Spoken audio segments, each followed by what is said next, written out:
औरंगजेब किसी भी तरह से गुड्डी से सारी की सारी जायदाद छीन कर अपने नाम करवाने की कोशिश कर रहा है। इसने गुड्डी को अपने कंट्रोल में कर लिया। गुड्डी इसकी बात भी मान लेती है, लेकिन औरंगजेब के लिए एक नई मुश्किल खड़ी हो चुकी है। अब नेक्स्ट एपिसोड पे क्या ट्विस्ट पैदा होगा, औरंगजेब गुड्डी से कैसे जायदाद छीनने की कोशिश करेगा, अगर ऐसा कुछ करता है तो इस जगह पर क्या स्वीटी औरंगजेब की हेल्प भी करेगी। तो रमीज है ना, इसने औरंगजेब को नाक के चने चबवा कर रखे हुए हैं। इसे समझ तक नहीं आती कि ये अब करे तो करे क्या। इसके पास पैसा तक नहीं है, थोड़े से पैसे भी आते हैं तो ये किसी भी तरह से आधे पैसे रमीज को दे देता है। तो इस तरह से इसके लिए हर रोज परेशानी बढ़ती जा रही, क्योंकि अगर ये रमीज को पैसे नहीं देता तो रमीज इससे ब्लैकमेल करने की कोशिश करता है और कहता है कि भाई अगर आपने मुझे पैसे ना दिए तो आपका सारा का सारा जो राज है मैं खोल कर रख दूंगा। अब ये घर के अंदर परेशान बैठा होता है, तो जब इसके पास बेगम आती है और आकर पूछती है और कहती है क्या वजह, आप इतने परेशान क्यों लग रहे हैं। तो आगे से जब औरंगजेब ये बात सुनते हैं तो अपनी बेगम को जवाब देते और कहते हैं कि मैं वकील के ऑफिस के अंदर गया था, पता करने की कोशिश की है, लेकिन समझ तक नहीं है कि ये बंदा कहाँ चला गया। ये अचानक से गायब हो चुका है। ऊपर से रमीज की समझ नहीं आ रही कि आखिरकार वो क्या चाहता है। वो हर रोज मुझे ब्लैकमेल करने की कोशिश करता है, मुझसे पैसे मांगता है। ये वकील का इस वजह से पता करने की कोशिश कर रहा था कि वकील को मैं लेकर आऊंगा तो गुड्डी से जो जायदाद है अपने नाम करवा लूंगा और इस जायदाद को बेच देंगे। इसी वजह से वकील का पता करने की कोशिश करते हैं, लेकिन जिस वक्त ये वकील के ऑफिस के अंदर जाता है ना तो वहां पर वकील मौजूद नहीं होता। तो आगे से शाजी जब ये बात सुनती है ना तो ये औरंगजेब को समझाने की कोशिश करती है और कहती है कि भाई आप भी बिल्कुल भी बच्चे से बन रहे हैं, बच्चों वाली बात करें, कोई इतनी बड़ी बात है तो नहीं। अगर इसका ऑफिस बंद था तो इसका घर तो खुला होगा, आप ऐसा करेंगे उसके घर के अंदर चले जाएं और जाकर उसके साथ मुलाकात करें। अब अगर ये घर के अंदर जाएगा तो हो सकता है कि ये वकील घर भी छोड़कर चला गया हो, क्योंकि स्वीटी की वजह से वकील को किसी भी तरह से इस घर से निकालने की कोशिश की जा रही है और इस मकसद में स्वीटी कामयाब भी हो गई हो। जिस वक्त जाएगा घर जाकर देखेगा तो आगे से जो घर का दरवाजा बंद होगा तो इसके लिए और भी ज्यादा परेशानियां बढ़ जाएंगी। इसे समझ तक नहीं आएगी कि आप करें तो करें क्या, क्योंकि रमीज ने इसके गिर्द घेरा बहुत तंग करती है और इसे बार बार तंग करता है, बार बार इसे फोन करता है, इसके साथ मुलाकात भी करता है कि मुझे हर रोज पैसे चाहिए, इस दिन अगर आपने मुझे पैसे ना दिए तो आपके लिए मसला खड़ा हो सकता है। जो गुड्डी होती है ये अपनी सारी की सारी जो तकलीफें होती हैं ये स्वीटी के साथ शेयर करती है, क्योंकि जिस वक्त गुड्डी गई थी अपनी खाला के घर में जाकर खाला के साथ मुलाकात करने की कोशिश की तो आगे से जो इशरत का रिएक्शन आया था तो इस मामले पे गुड्डी को बहुत सा तकलीफ होती है कि यार मेरी खाला ने मेरे साथ ऐसा नहीं करना चाहिए, क्योंकि गुड्डी का किसी किस्म का कोई भी कसूर नहीं है। और ऊपर से खाला सारा का सारा जो इल्ज़ाम है ये गुड्डी के ऊपर लगा देती है कि भाई आप ये घर छोड़कर खुद गई थी तो फिर आपका क्या हक बनता है कि आप इस घर के अंदर है। तो बेचारी रूम के अंदर मौजूद होती है, क्योंकि जितने भी इसके अपने होते हैं सारे के सारे इसे छोड़ देते हैं। शाजिया तो वैसे ही मतलब की थी, एक ही खाला इशरत थी जो इसके साथ प्यार से बात करती थी, ये मुश्किल वक्त में इसकी सपोर्ट करती थी।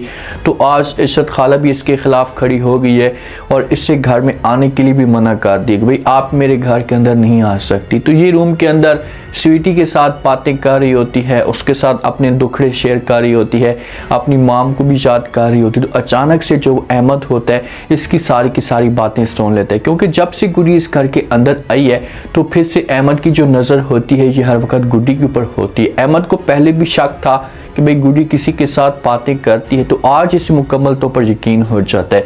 जब रूम के अंदर इंटर होता है तो गुड्डी देख लेती है, तो आगे से गुड्डी कहती है अहमद तुम, तो अहमद कहते हैं कि भाई तुम आज मुझे पता लग गया कि तुम किसी के साथ बातें कर रही थी। तो आगे से गुड्डी जब ये बात सुनती है तो जो अहमद को जवाब देती है और कहती है कि हाँ मैं स्वीटी के साथ बातें कर रही थी, लेकिन प्लीज़ आपने इस बात को किसी के साथ भी बिल्कुल भी शेयर नहीं करना। आप जो कुछ भी चाहेंगी मैं आपकी हर बात मानने के लिए तैयार हूँ, लेकिन आप बात मत शेयर करना। तो ये बात जब अहमद सुनते हैं ना तो ये गुड्डी को इनकार कर देता है और कहते हैं कि भाई चाहे जो कुछ भी हो जाए मैं चुप नहीं बैठूंगा और मैं जाकर सबको बता दूंगा। तो यहाँ पर फिर भी अहमद कुछ होने के बावजूद इसका हक बनता था कि ये गुड्डी की सपोर्ट करता, गुड्डी को कहता है चलो ठीक है, मैं आपकी कोई भी बात शेयर नहीं करूंगा, लेकिन यहाँ पर इसे ब्लैकमेल करता है और धमकी भी देता है। अब यहाँ से फौरन जाता है और जाकर अपने पापा को सब कुछ बता देगा, अपनी माँ के साथ ये बात शेयर करेगा कि मैंने अपने कानों के साथ, आंखों के साथ देखा है कि भाई गुड्डी जो वो किसी के साथ बातें कर रही थी। लेकिन जो माँ होती है ये तो बात मान लेती है, ये अहमद को कह दी कि भाई इस मामले पे मुझे भी यकीन है, लेकिन इस वक्त आपके पापा को यकीन नहीं हो रहा। अहमद अब जाता है, रात का वक्त होता है, पानी पीने के लिए रूम के अंदर या किचन के अंदर, तो अचानक से सामने एक भूत इसके सामने खड़ा होता है। जब अहमद इस भूत को देखता है तो फौरन डर जाता है। हो सकता है कि यहाँ पर शास्त्रीय खुद भूत बनकर गई हो, क्योंकि रियल में तो ऐसा नहीं हो सकता। जब अहमद देखता है तो अहमद की यहाँ पर हालत बिगड़ जाएगी और ये शोर मचाना शुरू कर देगा। जिस वक्त शोर मचाएगा घर वाले सारे भाग के इसके पास आ जाएंगे। अहमद की जो हालत होगी ये खराब भी हो सकती है। अहमद की जिस वक्त हालत बेहतर होगी तो उसके बाद जब अपने घर वालों के साथ ये बात शेयर करेगा, शासी भी औरंगजेब के ऊपर प्रेशर डालेगी कि यार ये सब कुछ है वो गुड्डी की वजह से हो रहा है। पहले यहाँ से गुड्डी जिस वक्त गई थी तो कोई किसी किस्म का कोई भी इस घर के अंदर भूत नहीं आया था। जब से गुड्डी आई है तो फिर इस घर के अंदर जो हालात होते हैं, जब बच्चों को डरावने ख्वाब आ रहे हैं या मेरे बच्चे डर रहे हैं, तो इस मामले पे फिर औरंगजेब जो होगा ये गुड्डी के खिलाफ खड़ा हो जाएगा। क्योंकि ड्रामे के अंदर जो असली ट्विस्ट पैदा होंगे ना ये अब पैदा होंगे।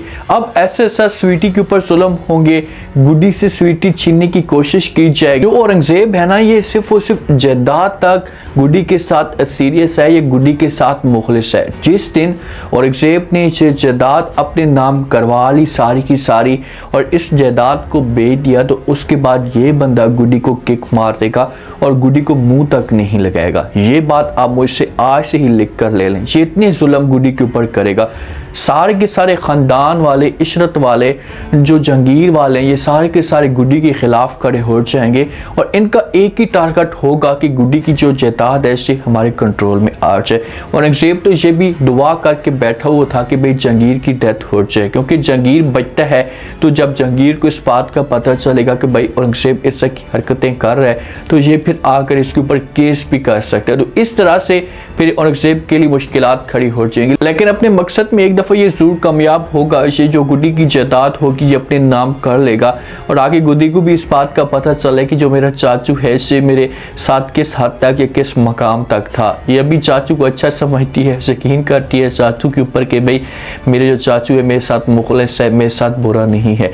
जो रमीज़ है ना, रमीज़ एक दफ़ा फिर इसके पास आएगा, आकर बात करेगा, इससे कहेगा कि भाई मुझे आप पैसे दे दे। तो आगे से औरंगजेब जो होगा इस बात को घुमाने की कोशिश करेगा और कहेगा कि भाई आप थोड़ा सा वेट कर लें, मेरे पास जैसे पैसे आएंगे, इस वक्त मेरे पास पैसे नहीं है, जब पैसे आएंगे तो मैं आपको पैसे दे दूंगा। लेकिन रमीज़ जो होगा ये पीछे नहीं हटेगा और बोलेगा कि भाई आपको मैंने ये डेट दी थी, इस डेट के अंदर आपने मुझे पैसे ना दिए तो आपके लिए मसला खड़ा होगा, तो अब वो डेट पूरी हो चुकी है तो मुझे पैसे दें।